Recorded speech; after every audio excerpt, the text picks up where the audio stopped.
এখন সুকান্ত মজুমদার শিক্ষিত মানুষ, উনি অধ্যাপক, এখন কেন্দ্রের প্রতিমন্ত্রী হলেও মন্ত্রী। তারপরেও যেরকম বাচালের মতো কথা বলেন, তাতে ওনার কোনো বাজারে গুরুত্ব বলে আর কিছু নেই। আমি যদি সার্টিফাইড গুন্ডা হই, তাহলে একটা কথা আপনাদের বলি যে কৃষকরা যে চাষের জন্য বীজ ব্যবহার করে, সেই বীজ এক রকমের বীজ আছে, তাকে টিএল বীজ বলে। তারপরে তার চাইতে ভালো যেটা, সেটাকে সার্টিফাইড বীজ বলে।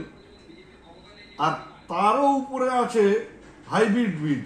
আমি সার্টিফাইড গুন্ডা হলে পরে ওই সুকান্ত মজুমদার এবং তার সহকর্মীরা হচ্ছে সবাই হাইব্রিড গুন্ডা। এখন সুকান্ত মজুমদার শিক্ষিত মানুষ,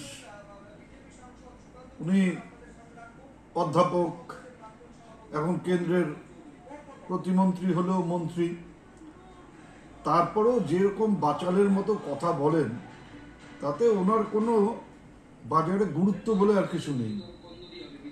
আমি যদি সার্টিফাইড গুন্ডা হই, তাহলে একটা কথা আপনাদের বলি যে কৃষকরা যে চাষের জন্য বীজ ব্যবহার করে, সেই বীজ এক রকমের বীজ আছে, তাকে টিএল বীজ বলে।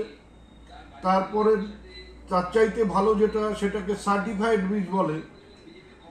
আর তারও উপরে আছে হাইব্রিড বীজ। আমি সার্টিফাইড গুন্ডা হলে পরে ওই সুকান্ত মজুমদার এবং তার সহকর্মীরা হচ্ছে সবাই হাইব্রিড গুন্ডা।